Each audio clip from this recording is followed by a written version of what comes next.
So, magpa-follow up lang ako, Mr. Chair, dun sa ownership nung SMNI. On your record kasi, 2020,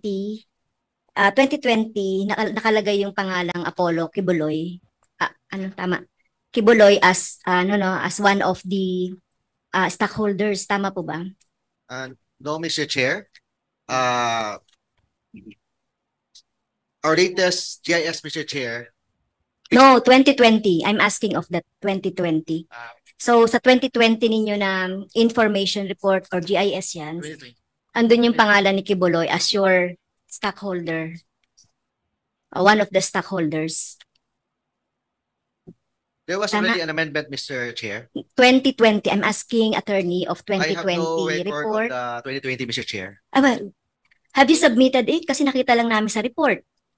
Your submission in the report. So paano mo sasabihin ngayong attorney na wala kayong record ng 2020 and you've said you are regularly submitting your your report. 2020. No? So 2020. So 2020, Mr. Chair, Pastor Apollo Siquiboles was there. Yeah, as a stockholder. But Tama? amended already in 2020. No, I'm not asking for the amendments. In 2020, Pastor Apollo Kibuloy is the stockholder, one of the stockholders, right? Yes or no?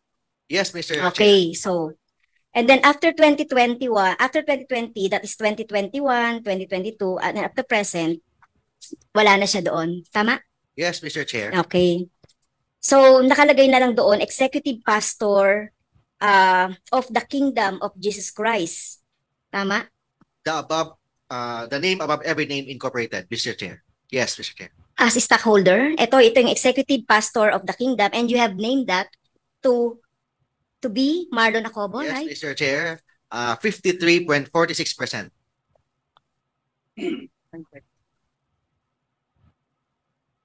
Nung 2020 po, magkano, how many percent yung share ni Pastor Kibuloy?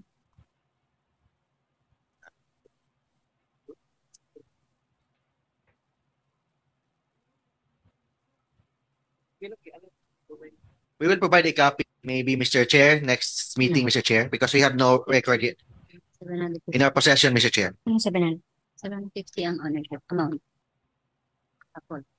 So, in your report kasi, Sir Chair, meron siyang amount na 750,000. So, si Kibuloy, tama po ba? Doon sa report nyo na sinabmit. Yes, Mr. Chair. Okay, so at ilang porsyento po yun ng buong stocks? So our record is not, we are not in the possession of the record, Mr. Chair. Our record is only 2023 and 2022, Mr. Chair. Okay, so may I ask, we can confirm that, Mr. Chair. So Mr. Chair, may I ask the record of 2020 to be submitted here, the list of stockholders Yes, and Mr. their shares? Yes, Mr. Chair. Okay. Thank you, Mr. Chair. So, etong si Marlon Acobo, I have 53.56, 53.46% share, tama po? So it's not Marlon Acobo, but the Executive Pastor of the Kingdom of Jesus Christ, the name above every name, INC. Well, And wait, the, Mr. Chair. Sabi mo kanina, itong Marlon Acobo, you are referring it to Executive Pastor of the Kingdom of Jesus Christ. Niname mo na yon. So, nakakalito kasi Attorney Mark. Yung sinasabi mo kasi niname mo na sino itong Executive Pastor of the Kingdom of Jesus Christ, Marlon Acobo. Ang share niya po ay 53.46. But per GIS, the name, the owner of the 53.46 is the Executive Pastor of the Kingdom of Jesus Christ, the name above every name. Who is that? So it's Marlon Acobo, Mr. Chair. Yun na. Pinagloloko mo kami, attorney, ha? Wag ganyan. Mapipikon na ako. Okay, so yun na nga yun. So, individual po itong tinatawag ninyong executive pastor. Individual po ito. Yes, Mr. Chair. Hindi siya organization. It is a sole corporation sole, Mr. Chair. Okay. Sole corporation, sabi mo kanina, individual. Sole corporation. Because it is registered under SEC. The executive pastor of the Kingdom of Jesus Christ is registered with the Securities and Exchange Commission. Is this a corporation of one? Yes, Mr. Chair. Who is that person? Marlon Acobo, Mr. Chair. Yun. Sole Okay. proprietor. Sole No, corporation. No, it's Corporation SEC. of one. Ha? Corporation sole. Corporation. Pero corporation of one. Isang tao lang. Kaya nga, sole proprietor. So it's not a sole proprietor. So ano siya? Corporation of Because one. corporation sole, it is registered under SEC. Sole proprietorship is registered under DTI. That's different. Okay. Sige. At pag sinabi po nating sole corporation, isa lang. One person. Corporation of one. Yes. Ah. There's only one stockholder, Mr. Chair. Okay, so yun. So how is he related to Pastor Kibuloy?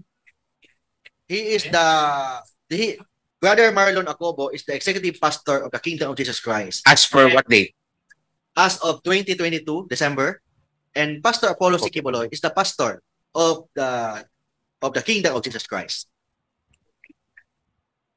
Mr. Chair, maybe we can ask the submission of the That document. mga Yes, we will documents na submit yun. that. And we'll ask Thank you. also, Mr. Chair, can we invite Marlon Acobo here in our next meeting, Mr. Chair? Okay. Yes, Mr. Chair. Okay. Okay, thank you po. But he is in Dubai now, so can we ask for maybe 2 weeks or 1 week Okay. from now? We take Yeah. it. Thank you. Okay. Sige. You said at present, Kibuloy is the honorary chairman of SMNI, right? Kasi Yes, sinabi mo kanina. yes, Mr. Chair. Okay. So as an honorary chairman, ano po yung role niya sa SMNI? It's just a symbolic, Mr. Chair. Okay. Symbolic chairman. So wala So siyang no control. function, No control. no day-to-day decision of the corporation. Okay. And sinabi mo rin kanina, Mr. Chair, that Kibuloy is a black timer din. Yes, Mr. Chair. Yeah. In fact, I can present, Mr. Chair, right now, a receipt that the Kingdom of Jesus Christ is a black timer of SMNI. So are you aware of the case that Pastor Kibuloy is in the ano? At in fact, he is considered as the FBI most wanted FBI for serious crimes. Are you aware? The SMNI? Are you aware po? Per news, yes, I'm aware, but I have no personal knowledge. Who has a personal knowledge? I am not the lawyer of Pastor Apollo Kibuloy with respect to that case. So hindi mo alam yung kaso. Yes, Mr. Chair. How about President Marlon Rosette? Do you know the case of Pastor Kibuloy? You can read it anywhere. You can read it in the news. Your Honor. Hindi yan yung sagot na tinatanong ko. Do you know the case of, wag ako yung tanungin mo, Yes, Mr. Marlon Rosette. Yes, Your Honor. Ang tanong ko, are you aware of this case ni ni Kibuloy? Yes, Your Honor. Okay. How about Attorney Rolex Silpit? Attorney Rolex. Hindi ko mabasa. Well, Your Honor, I read about it. Yes but, or no? Are you aware po? Yes or no? Well, I read about it, so yes. Okay. But I'm not the So, lawyer yun anymore. po. I don't even know. So, hindi ko po tinatanong kung kayo po yung lawyer. Tinatanong ko lang po. Okay. So, ito po yung fact, no? Umani naman ito ng iba't ibang reaksyon mula sa ating mga netizens. Ayon kay Arado Jong Bakot, booking na kasi mga makaliwang grupo kaya ganun sila.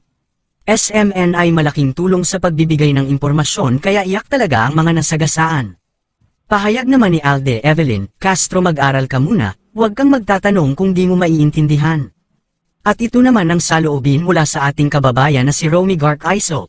Napakalayo ng tanong mo, usisain mo yung 1.8 billion kung sino nagbigay ng info, hindi si Quiboloy ang tinatanong mo.